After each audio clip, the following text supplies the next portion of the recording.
అందరికీ శుక్రవార శుభాకాంక్షలు చెప్తున్నాను. ఇప్పటి వరకు మనందరము దేవుడు సిలువలో పలికిన 5 మాటల గురించి ధ్యానించుకున్నాము. మొదటి మాట క్షమించడం, క్షమాపణ అంటే క్షమించడం. మన పట్ల ఎవరు మనల్ని ఏమన్నా మనము మన మనస్ఫూర్తిగా వాళ్ళని క్షమించాలి. దేవుడు ఏ రీతిగా అయితే తనని శిక్ష వేసిన వారిని క్షమించాడో ఆ రీతిగా మనము మనల్ని హింసిస్తున్న వారి కొరకు, మనల్ని వ్యతిరేకిస్తున్న వారిని మనం మనస్ఫూర్తిగా క్షమించాలి. సో అంటే ఆ మాట చెప్తే ఒక మాట ఏంటిదంటే క్షమిస్తాను కానీ ఒక హెచ్చరిక చేస్తున్నాను.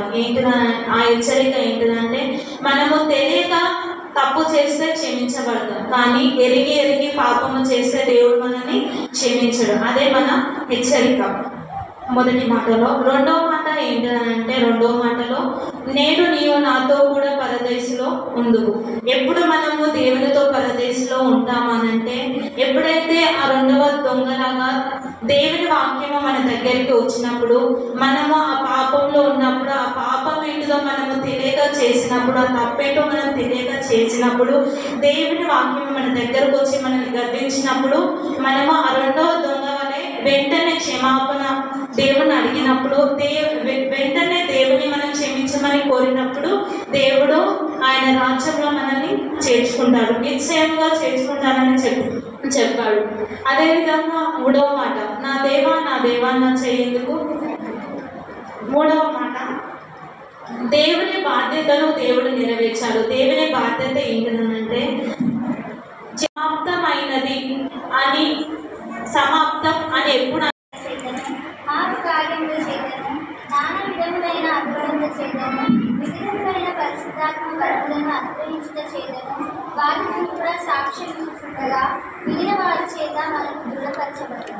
ఎంతో గొప్ప రక్షణను మనము నిర్లక్ష్యము చేసిన ఎలాగో తప్పించుకుందాము. దేవుడు మనకి ఇచ్చిన ఈ రక్షణని మనము నిర్లక్ష్యం చేస్తే, దేవుడు మనకి ఇచ్చిన ఈ గొప్ప మనము రక్షణ పొందిన దినం నుండి ఇప్పటి వరకు ఆయన కార్యాల గురించి మనకు రక్షణ ఇచ్చాడు, కానీ దానికి కూడా మనం ఒక లెక్క చెప్పవలసి ఉంది అని చెప్పేసి మనము ఇప్పటి వరకు ఆలోచించకుండా ఉన్నామేమో. నేను కూడా ఆలోచించకుండా ఉన్నాను, కానీ ఎప్పుడైతే ఈ వాక్యమును నేను ధ్యానించానో, ఎప్పుడైతే ఆరోపణ నాకు ఇచ్చారో అప్పుడు సమాప్తం అని చెప్పాలంటే ఒక ధైర్యం ఉండాలి, ఒక మనకు బాధ్యత అనేది ఉండాలి. దేవుడు మనకి ఇచ్చిన రక్షణను మనము నిర్లక్ష్యం చేయకూడదు. అది అపోస్తులైన పౌలు హెబ్రీయులకు రాస్తూ చెప్తున్నాడు. ఆయన అపోస్తులైన పౌలు లోకంలో ఉన్నప్పుడు అందులో రక్షణ పొందక ముందుకు ఆయన దేవుని బిడ్డలను హింసించినప్పుడు కాకుండా ఆయన రక్షణ పొందిన తర్వాత ఆయన అనేక సంఘాలకు దేవుని వాక్యాన్ని, దేవుని సువార్తను ప్రకటించాడు. అనేకులను దేవుని వైపు తిప్పాడు. ఆయన పొందిన రక్షణను ఆయన నిర్లక్ష్యం చేయలేదు. అలా మనము పొందిన ఈ రక్షణను మనము నిర్లక్ష్యం చేయకూడదు. అదే రీతిగా ఫిలిప్పీలకు రాసిన పత్రిక 2వ అధ్యాయం 12వ వచనం.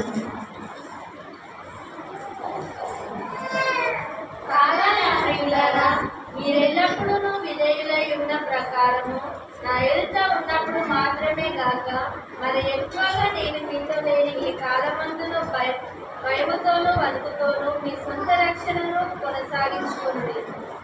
ఇక్కడ మన సొంత రక్షణను మనము కడ వరకు కొనసాగించాలి. మనము దేవుని మందిరంలో ఉన్నప్పుడు మాత్రమే కాదు, దేవుని ప్రార్థనలో ఉన్నప్పుడు మాత్రమే కాదు, కానీ ఎప్పుడైతే మనము ఈ లోకంలోకి వెళ్తామో, ఎప్పుడైతే మనము మన పని చేసే పరిసరాలకు వెళ్తామో అప్పుడు కూడా మన సొంత రక్షణను మనము కాపాడుకోవాలి.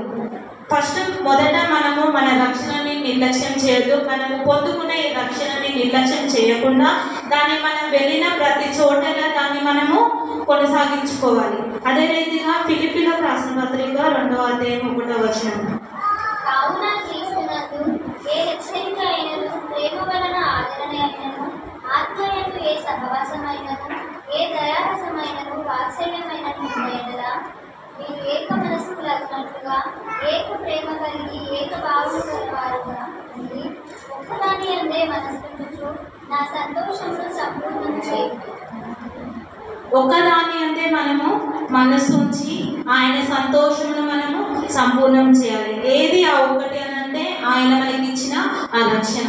ఆ రక్షణ ఏనాడైతే మనం ఎప్పుడైతే మనం ఈ లోకంలో పడిపోతున్నామని తెలిసి దేవుడు మనల్ని అనాది ప్రణాళికలో మనల్ని ఎరిగి ఆయన మనల్ని ఏర్పరచుకొని ఆయన రక్షణ మనకి ఇచ్చాడో ఆ రక్షణను మనము నిర్లక్ష్యం చేయకుండా మనం వెళ్ళిన ప్రతి చోటైనా దాన్ని కొనసాగించుకుంటూ దాన్ని సంపూర్ణముగా మనము పూర్తి చేయాలి. సంపూర్తి అని అంటే రక్షణను మొత్తము మనం సమాప్తి అంటే మనము ఎప్పుడైతే మనం పొందుకునే రక్షణను బట్టి దేవుని దగ్గరికి చేర్చబడతామో అక్కడికి వెళ్ళినప్పుడు దేవా నువ్వు ఇచ్చిన ఈ రక్షణను నేను నిర్లక్ష్యం చేయలేదు, నేను వెళ్ళిన ప్రతి చోటలో దీన్ని కాపాడుకున్నాను, ఇదిగో నీ ఎదుట దీన్ని సంపూర్ణముగా చేసి ఉన్నాను అని చెప్పి మనము ఆయన ఎదుట సాక్ష్యం చెప్పాలి. అదే రీతిగా ఇంకొక విషయం, ఇంకో మాట చూసుకుందాం. 2 తిమోతి 4:5. అయితే నీవు అన్ని విషయంలో నిజముగా ఉంటును, ప్రేమపరము, సమర్పించుకుని పరిచయము, ఈ పరిచర్యను సంపూర్ణంగా జరిగించు. మొదట మన రక్షణను మనము కాపాడుకోవాలి. రెండవది అన్ని విషయములలో మితముగా ఉండము, శ్రమపడము, సువార్థికునిగా పనిచేయము, నీ పరిచర్యను సంపూర్ణముగా జరిగించాలి. మనము అన్ని విషయంలో మితముగా ఉండాలని, అన్ని విషయంలో మనకు కలిగిన ప్రతి సంపదలైనా, మనం కలిగిన ఏ బాధైనా ఏ సంతోషమైనా కూడా మనం అన్నింటిలో మితముగా ఉండాలి. కానీ దేవుని పని సువార్త విషయంలో, దేవుని పరిచర్య విషయంలో మనము సంపూర్ణంగా దాన్ని జరిగించాలి. ఏ ఆటంకమైన మనకి ఎదురైనప్పుడు దాన్ని అక్కడితోనే ఆపకుండా మన ఎదుట ఉన్న పౌలు గారిని మనం చూసినట్లయితే ఆయన జీవితంలో ఎన్నో శ్రమలు పొందాడు, జైల్లో వేయబడ్డాడు. 39 కొరడా దెబ్బలు కూడా ఆయన తిన్నాడు. ఎన్నో మార్లు ఆయన ఉపవాసం ఉన్నాడు. అయినా కూడా ఆయన ప్రారంభించిన పరిచర్యను, ఆయన ప్రారంభించిన దేవుని సువార్తను మాత్రము ఏ రోజు కూడా వదిలిపెట్టలేదు. ఆ రీతిగా మనందరం కూడా మనము మొదలుపెట్టాలనుకున్న ఏ పరిచర్య అయినా, ఏ పని అయినా, దేవుని కూర్చిన ఏ చిన్న పని అయినా మనం ప్రారంభించినప్పుడు దానికి వచ్చిన ఏ ఆటంకాలను కూర్చి మనము భయపడగా వచ్చిన వాటన్నింటినీ మనము దేవుని నామమున వాటిని ఎదుర్కొంటూ ఆ పరిచర్యను మనము సంపూర్తి చేయాలి. మరి ఒకటి చూసుకుందాం, చివరిది లూకా సువార్త 1:23.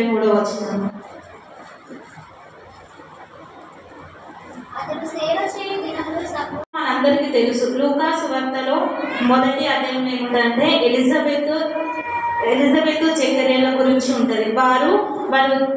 వారు దేవుని మందిరంలోనే ఉంటూ దేవుని పరిచర్యను చేస్తూ ఎప్పుడు వారి ఇంటికి వెళ్ళాలంటే దేవుని పరిచర్య చేయడం సంపూర్తి అయినప్పుడు మాత్రమే తిరిగి వాళ్ళ ఇంటికి వెళ్ళారు. ఆ సమయంలో వారికి ఎన్నో కష్టాలు వచ్చినాయి. దేవుడు జకర్యాని దర్శించినప్పుడు నీకు కుమారుడు పుడతాడు, నీ భార్య గర్భం తెరవబడుతుంది అని అన్నప్పుడు ఆయన నమ్మలేకపోయాడు. అప్పుడు దేవుడు ఆయనని తన నోరు మూయించాలి. తిరిగి మళ్ళీ తన కుమారుడు జన్మించేంత వరకు, తన పేరు పెట్టేంత వరకు జకర్య నోరు దేవుడు మూయించాడు. అయినప్పటికీ జకర్య మాత్రము ఆయన ప్రారంభించిన దేవుని పరిచర్య, దేవుడు నన్ను ఇట్లా చేశాడు కదా, నేను నమ్మలేదని చెప్పి నన్ను ఇట్లా అన్నాడు కదా, నన్ను అవమానించాడు కదా, ఈ ప్రజలందరి ముందు నేను ఇంత సేవ చేసి ఇట్లా చేశాడు కదా అని ఆయన శిక్షించిన దినాల్లో ఏ రోజు కూడా దేవుడిని ఆయన విమర్శించలేదు, ఏ రోజు కూడా దేవుడిని ఆయన అవమానపరచలేదు.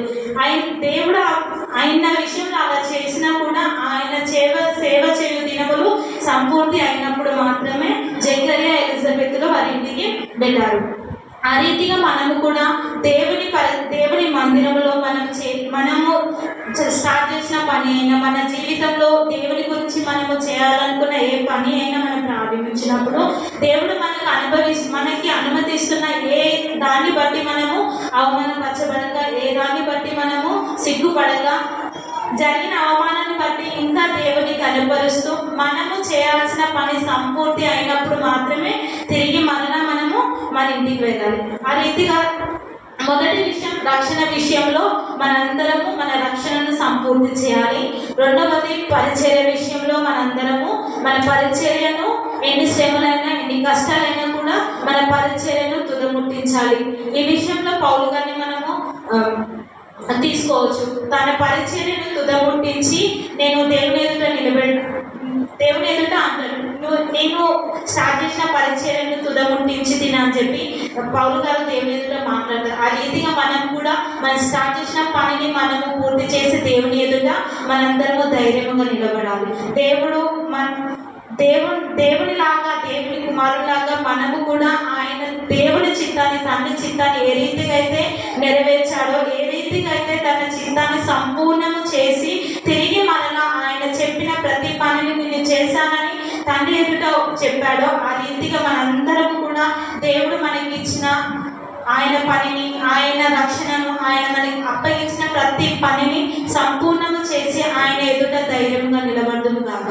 దేవుడు ఆ కృప మనందరికి ఇచ్చును గాక. ఆమేన్. నా చేతికి